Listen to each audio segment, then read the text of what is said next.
គួរដែរទេទទួលស្គាល់ថាយើងជាសង្សារ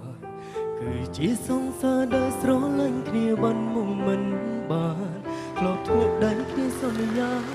អត់មានណាមួយមិនបានតែពេលនេះគេអាចអត់ខ្ញុំក៏បានធ្លាប់ដើរកណ្ដាលគ្នាពេលមិនដើរគ្នាឆ្ងាយពីគ្នាពេលនេះទៅណាបានហើយបាត់តែមនុស្សដែលធ្លាប់ស្រឡាញ់